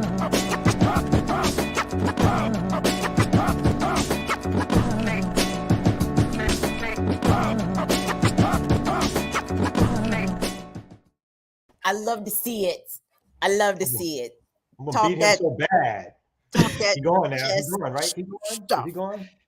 Yes. He's still around, but he waiting for you to talk. Yeah, look at you. So, Kamau, how do you know Bobby? Just around. Oh, just around. I don't know. We all just been around. Yeah, we all do work in the community, so that's pretty much what it is. But, But yeah, beat him in nine moves. I'm just saying 9 moves. I got like a 9-move masterpiece. You know what I'm saying? That's all it's going to take. That's all it's going to take. What's that play-by-play commentary sound like during chess matches? Like, ooh, Bishop 2 to Knight 3. Exactly. It's like who's going to do the color commentary and hush sounds, word. Yo, I would love to do the commentary. I don't know the name of it. I gotta learn the names, but yo, to give it the hip hop appeal and make it like exciting, I'm with it. Yo, he just jumped this. He just took his rook. He wasn't even ready. Look at him. He's stunned. Yo, well, that's what you got to add that kind of flavor to it, because otherwise it's just that hushed tone. Yeah. That'd be dope. And then they do like the numbers on the board. You know how I'm not really an expert. It's like just all the numbers on the board. It's like what number is that? Q9 to 4 7. It's like what is that? I don't know what that is. I don't get it. Some people could just call the numbers out and get you to move it, like get other people to move it. Like I'll be like, damn. Speaking of that, they had some pretty good movies about chess with the African sister. I forget the name of that movie. It was pretty good. But I'm this close to being a master. This close. What? How does is it your record? How do you gauge whether or not you are a chess master? I'm undefeated in chess, much like my spades game. But how do you know you're not playing like middle schoolers? Let me see if Bobby knows the answer to this real quick. I'm sure he knows all the answers to Bobby. First stop laughing. How do you move up? How do you become a chess master? Do you know? So you have rankings. You had Maurice Ashley's pick up earlier, the head comment, man. I was gonna let that slide. Anywho, but you have rankings and what they call FIDE. FIDE is the International Chess Federation based out of France. And so you go up different rankings, national master to international master to FIDE master to grandmaster. Which is the highest ranking you can get. And in order to do that, you have to play other grandmasters. Okay. And so that's the way that has to run through. It's a process. So what is when they have so you said since you're on chess.com too, you said so when they do those rankings, those numbers like 1200, 1300, 900, 800, are those sort of relative to official ranking numbers as if you were really competing or whatever? Yeah, they generally match you up on the online systems with people that you kind of get with on the same rankings. And depending on if you're playing somebody higher or lower, your ranking will go up and down. But you really don't get into the master, grandmaster ranking. I think somebody actually just posted it. So you're about at the 2000 ranking. Okay. That's when where we are, and it's I play a lot, but I'm not Maurice Ashley level at all. What's your ranking? What's your But ranking on chess.com? yeah, I range between 1700 on average. Oh, you see how he just said on average, you know. On a bad day. He got hot. He got hot on this. But yo, appreciate that, Bobby. We like I said, once again, thank you for your information. We catch you on Monday. Queen of Katwe, that was the name of the movie. I'll holler at y'all. Right, it was dope. Peace. Yeah, we need to do a special BPM, the mystery of chess boxing. The y'all, everybody come through and yeah, I like that. Yeah, that's right. All right, so that's our little our little break for the day, and I will catch y'all later. Peace. Thank you, Ear Doctor. Thank you, Ear Doctor. That was very refreshing. Big up to the remix chat, everybody checking in. Thank you all so much for rocking with us this entire week on the Remix Morning Show here on Black Power Media. Kim Kamau and the Ear Doctor having a good time, reporting a little bit of news, a little bit of this, a little bit of that. I just sent you another piece from the Charlotte Observer. Hopefully the Charlotte Observer won't put you behind a paywall about this story out of North Carolina where a federal court has decided to revisit a racial harassment case involving a 6-year-old boy. So the headline reads, North Carolina racial harassment case hangs on a 6-year-old boy's repeated use of the N-word. Sorry? What is this? So it says, how powerful is the N-word? So powerful that multiple courts around the country have ruled that a single utterance by a supervisor is enough to establish a racially hostile work environment. Quote, the N-word has a special place, says UNC law professor Jeffrey Hirsch. The courts are far less likely to tolerate it. It holds much more sway than any other word. So how does this pertain to the case we're talking about? So now a Charlotte area lawsuit pinballing through the federal courts poses a provocative question. Does the English language most repugnant racial slur carry the same legal weight when it is spoken by a child? Tanya Chapman says that it does.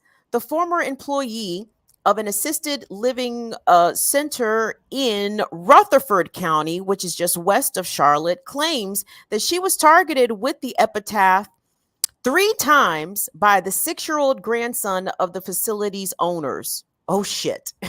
I'm sorry, that's not funny. My bad for laughing. What's more, the child's father was Chapman's immediate boss at the Oakland Living Center in Rutherford, where Chapman was the only Black employee.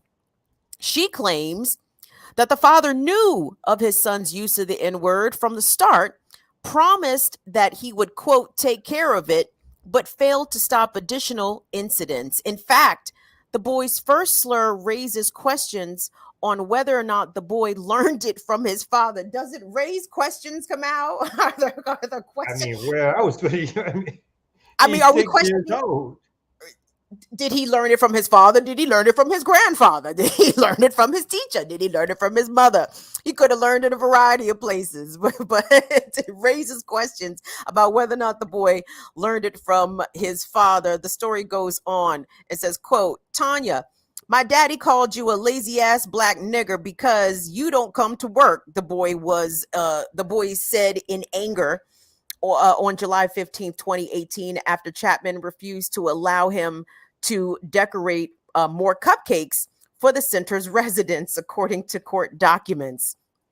Another instance, a month later, the child uses the word again when Chapman told him that he had to go back, when Chapman told him she had to go back to work after watching him do tricks on his bike. According to the documents, the child responded, nigger, nigger, nigger to work, go to work, get to work, nigger. Oh, shit. Can you imagine? Come out. How do you not yoke this child up by his throat? So I mean, I'm not encouraging child abuse, but Jesus, the restraint it would take to not fucking yoke this little racist little motherfucker up. Mm-hmm. Right. Hold on. So when the boy's father identified in court documents as Steve learned what his son has said on that day, he spanked the child and then brought him into the center's kitchen to apologize to Chapman, documents show. The boy refused to apologize. When the father left the room, according to court documents, the son spoke up. Tanya, you are a nigger, he said. Fuck. Chapman quit that day. On December 3rd, 2018, after getting the go-ahead to sue from the Equal Employment Opportunity Commission, the EEOC, she filed her complaint against the Oakland Living Center, Steve Smith, and Smith's parents, Oakland's owners, Michael and Arlene Smith. Chapman, representing herself in the case, claims that the defendants subjected her to a racially hostile work environment, which forced her to quit her job, known in legal parlance as constructive discharge. Scroll. Hirsch, who specializes in employment discrimination, says that workplace harassment cases hinge on a number of factors, whether or not the treatment in question rises to the level of being, quote, severe and pervasive, whether the employee's bosses knew or should have known about it, and whether or not they took steps, quote, to reasonably likely stop said harassment. The boy was only 6 years old. Used language that he did is, that the boy is only 6 years old and used the language that he did is eye-popping, Hirsch says, adding that it is also relevant in deciding whether legitimate racial harassment occurred.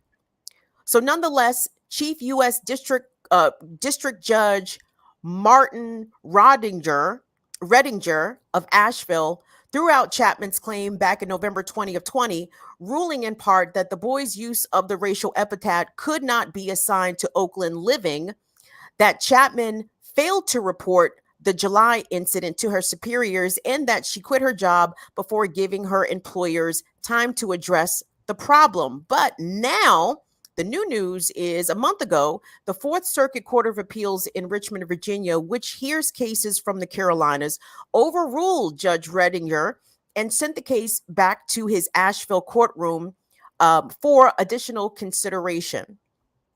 The three-judge panel, which included James Wynn of North Carolina, unanimously found that Redinger had misappropriated the law in several instances and had also erred by not considering other instances of possible racial harassment, Chapman claimed to have experienced while she worked there at Oakland Living from 2004 to 2015. Whether Chapman was adequately reporting the incidents to her superiors should be determined by a jury and not by Judge Redinger, the panel said. What are your thoughts about this? Come out, and I'm sorry, and I apologize. It's deeply inappropriate for me to sniggle about anybody experiencing racial harassment, and especially being called the N-word on the job. But I'm sorry, I'm just picturing the just entitlement in the fucking chest in which this 6-year-old white child was calling this black woman the nigger, calling her nigger. What? And telling her to get back to work. I mean, obviously, this kid is at 6 years old. This kid is steeped in understanding what that word means, because it's only through his parents and, like you said, grandparents and/or surroundings. It didn't seem like there was just some casual, he picked it up from a rap song, whatever. This is obviously the language of the household. So I was taken aback by the story, because at first I expected it just to be, the kid slipped once and run of the mill, casual racism, casual, a day-to-day one. Not like an in-depth comeback 3 times. I got a nursery rhyme for you. I'm gonna use my daddy says you're a lazy nigger. Oh my God, the fucking fury. I don't know. I would have grabbed. Little Snuffleupagus. I would have by the arm. It's so freaking hard, and took him to his dad. How do you? I'm just. It's kind of like this. You always hear shocking things again, and this is the country we live in. But I'm a little taken aback by how casually and and his overusage and ability to put it in string of sentences. So yeah, so all that to say is like I hope her case does go forward. I think it's obvious that the father knew what was happening, said it in his own household, and it's the only way the little boy could get that and pick it up so strongly as part of his natural usage of language when he's talking about Black folks. So this is obviously something that could have been prevented, impacted her in the workforce.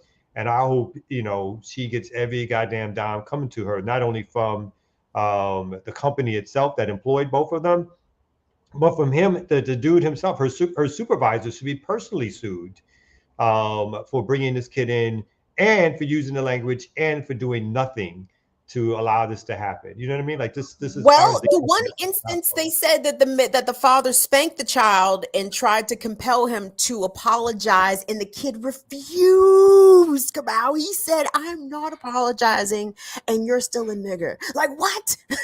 Like what? Maybe you should just put him in timeout. That's the problem. But that's the thing. But I mean, I can't say that's the problem. But he did get spanked. But here's the thing. I want anyone, and I know we don't have any liberals watching this program, and I'm very glad about that fact. But next time the white liberals keep talking about, oh, racism in America is getting better and the racists are all dying out. No, dearest, the racists are continuing to pass on these racist values to their children early and often. And I feel for any Black classmates of that little white devil, because I'm sure he is in school calling his Black classmates the N-word too, and I'm sure his little Black classmates are being gaslit and be like, oh, well, that's just little Johnny, you know what I'm saying? Like, no, little Johnny needs to be clotted in his throat. Okay, like he needs to be clotted in his throat, hopefully by somebody his age. It's like obviously the whatever beating, again, that is in that household, it's obvious that is the language of day-to-day usage. And if there's a mama, there's a daddy, there's a grandparent, there's siblings, whatever it is, that is not something that kid accidentally stumbled upon. He used it in very professionally racist ways. He understood how to use it several times and come back with answers.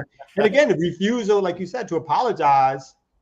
I mean, so again, she should be able to sue for all she can get. That, I mean, I can't, because what do you do to a 6-year-old? You know what I mean? Like there's not a lot that you as an adult can really get away with doing to a 6-year-old. And not necessarily saying you should, but it's just like that's a lot of stuff to have to deal with when you go into work yourself to try to feed yourself and your family, to have some, and then you're forced to actually entertain this kid apparently. So apparently this is the boss's kid. Yeah. Who's running around the office, and whatever your job is delayed or put on the back burner because you're making cupcakes with the racist kid and the racist dad, right? You're out there watching the racist kid do bike trip because you feel like you got no riding a bike because you feel like you got no choice, right? Because this is your boss's kid, and so what else are you going to do but have to play with your boss's kid at work? So I mean, she's put in a position, impossible situation, having to sit up there and like so. I mean, short of like smacking the shit out the kid, which again, I'm not saying that she has any right to do. He's 6 years old, but it's like that's a lot. That's a lot to deal with. That's a lot to deal with. So that just reminded me, and I think maybe we've had this conversation before, and I really don't think we could explore this topic enough. But have you ever in life been called a nigger by the whites? And if so, what was your reaction? Yeah, I got called a nigger before by a white boy, and while we was playing football, I hit him, took him to the ground, and I was like, "Who you calling nigga now?" So yeah, I got my get back real quick, and he was like, "Did he say you? Did he say you, nigga?" I did. He just did that. He just got called in that. I did. It happens. And then when I moved down south, I was walking in the mall, and this crazy big white boy was walking through. He's like, "Niggas." And he just walked by and said, and me and my boy was like, that dude's crazy. Some people you gotta know, you gotta know when to and when not to. So yeah. What about you, Kamau? Only at rallies and demos. rallies Really? and demos, that kind of thing has happened. Yeah. You I never did got not grow up caught around white folks. walking through Bensonhurst late at night? And I they ain't asked walked you, through that. Only that. It's like, my first encounter, other than teachers, my first encounter with white folks were like on my state with college, on any real really? level. Like, yeah, I was in the projects in Brooklyn. I know, but I there were was the no lightest poor thing whites there. in Crown Heights. There were none. No, ma'am. No. Wow. That was enough. I mean, there might have been one or two, but they were like the ghetto whites who like was the girlfriend of somebody else. You know what I mean? So Yeah. it wasn't that so it wasn't like that kind of atmosphere. You can't get away with that in Bed-Stuy or Crown Heights, Brooklyn at that time. So my first real encounter with white folks who were peers was college, not in high school, not in undergrad. I met, it was very Black folks, Asian folks, some Latino folks, a couple of that in terms of high school, but it was like strictly a Black environment. You got called a niggerette? Lots of times. Lots of times. I got called a nigger by my volleyball teammate in high school, and I felt bad. I mean, I even hate to say it like this, but I did feel bad for her because as soon as the word came out of her mouth, she bust out crying. Like as soon as it came out of her mouth, Who that ass whipping was coming? I mean, but it was sort of reflective of this story that we just read, because she was my teammate. She was also my classmate. Like, this was not a person that I had any sort of antagonism towards, and I didn't perceive that she had any antagonism towards me. We were in the locker room, having singing songs after practice, and and think she had made like a rhyme, like, "Oh, Kim's such a good outside hitter because she's a nigger." And as soon as it came out of her mouth, she started crying. Like, she just bust out crying. Like, how I did not even feel anger. Like, I didn't even feel like I wanted to beat her in that moment. But on a separate occasion, I was, again, in Howard County, Maryland. Like, don't ever let nobody, and the people in Maryland already know this, but from the outside world, Columbia, Howard County tries to paint itself as this like racial utopia. Oh, look at how all the racially mixed and but people get along. Fuck that. Howard County is full of redneck ass fucking racists. Do not believe that shit. But anyway, in Laurel, when I was about 19, this drunk white woman she backed up into my car like on a street, and then she took off. So I followed her. Me and my friend was in the car trying to get her to pull over. She finally pulled over. She stumbles out of the car, just an indication of how drunk she is, right? And I'm like, what's up? Can we get some information here? Like, you just hit my car. She's like, I don't give a fuck. You're just a nigger. And I punched her stuck her right in the mouth. Fuck. Like, no, madam. So, but yes, I've been called a nigger. Like I've probably been called a nigger outside of those 2 times I'm recalling, but I just have to dig deeper to remember. And I'm sure this is a longer history, but like, these days too, what you got is kids 13, 14, 15. Again, I know this is longer in terms of what's happening, but Black kids around their white friends are niggering it up, like this nigga, that nigga, that nigga. And so I've walked around my kid's school, like after school, there's like a playground, and I can hit them off to the side, you know what I mean? Like but I don't hear the white kids saying it back, but I'm not sure if they don't have that relationship with them like that. So it's this weird thing of like folks have been invited into a certain world, obviously not only through music and culture, where people feel like all of a sudden, like, oh, if they say it there, then I can say it too. But in sort of day-to-day relationships, like on that level of like kids hanging out with kids, I've heard, like, you know what I mean, like it being thrown about kind of thing. That's like, I don't know what that does in terms of what then the liberties that these white kids think they can take, either in their friendship circle or like what happened with you is like when they slip and they with somebody who's not in that friendship circle and they say that same shit like 2 years later, what's going to happen to them, kind of thing. I think it's the age gap. It's like the kids don't know the ramifications of that word, nigga. I mean, it's been in their music since they were born as a slang word, as in that's my nigga type stuff like that, blah, blah, blah. So they don't look at it as the older generation does. So that's why they like, why y'all tripping so hard? Yeah, but I think that's insufficient parenting. because I think black parents should be telling their black children it is not okay for your white friends to use the N-word around you. I mean, it's very complicated because I know obviously non-black people use the word, and especially when they are just amongst themselves. I imagine white people call each other nigga, and I know Southeast Asians call each other nigga, and Latinos call each other nigga, whatever. But you know, there has to be a level of respect to your black friends, to your black friend circle, to know that that's just not a word that you use towards them or around them. Now, I don't know what it is about some of these newer generation, younger black folks that are not bothered by white people using the N-word around them or even calling them the N-word, and that's wrong. Like, that's a mistake. Like, that's a mistake. I think there should be. I think the reason why some black people get physically confrontational with white people when they use the N-word is because maybe, you know, we are acting out what some of our ancestors maybe wish that they could have in some instances, right? Like, there would have been serious consequences for punching a white person in the face or becoming physical with a white person, quote unquote, just because they called you a nigger. So I feel like some of that is a little bit of generational get back. Like, we punch white people in the face for calling us niggas now for some of the ancestors who may not have been able to. You know, so anyway. But now, Kim, when one of your homegirls say, "Bitch, you ain't going nowhere," that's your homegirl that says that word. But then the guy comes and say, "Bitch, you ain't going nowhere." Then it's different, right? It's saying it's like yes, that word. It is. Yeah, it is different. It's that word when your people be like, "My nigga, come over here," and then a white person be like, "Nigga, come over here." You know what I'm saying? Way different. It lands way different. It lands mad different. So it's those certain words that, you know, that. But see, but then you got cornball ass. I'm sorry, and when it comes from a 6-year-old of a Southern white parent, right?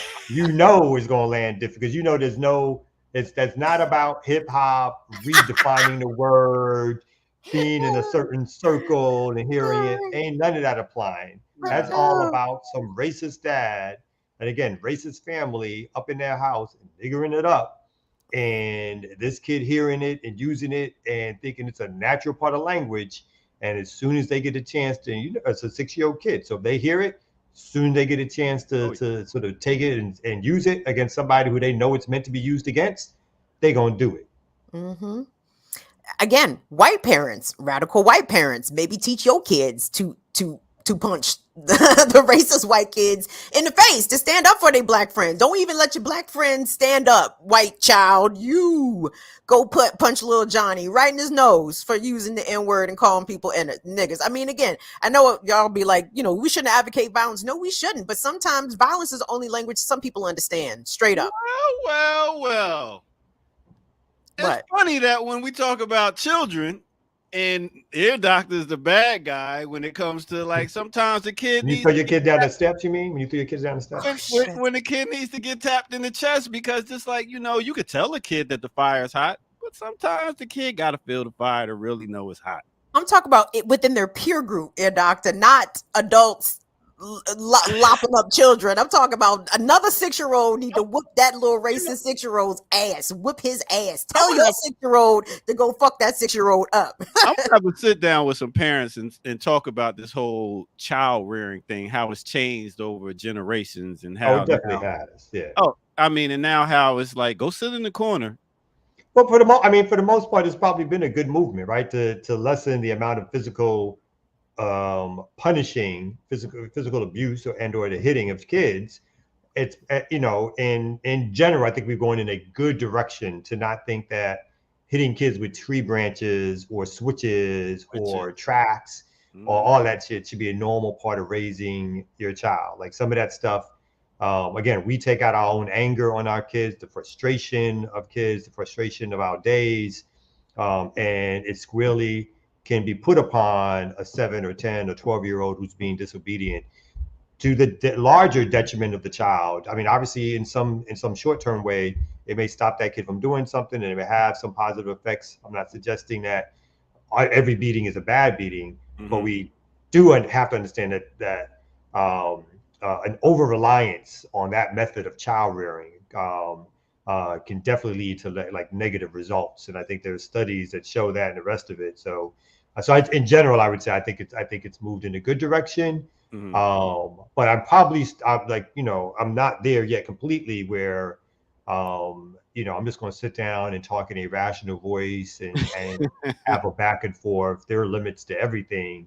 Again, we've taken a position in terms of child rearing of not hitting our kids, but they will. But like I do believe in some arm grabbing and some getting up in the face kind of like stuff. Yeah. Or as my kids say, I put on my dad voice.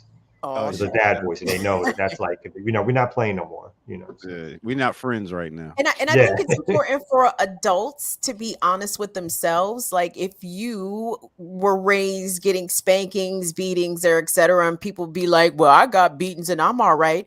Are you though? Like, are you all right? Like, are you sure you're all right? Like, are you certain about that? And I think people need to do a little bit of self-examination there as well. I got beatings, I'm okay. Are you okay though? Like, think about it. So anyway. Think about it. And on that note, we are about to wrap up today for the Remix Morning Show. We have Dr. Jared Ball coming through in the morning with I Mix What I Like.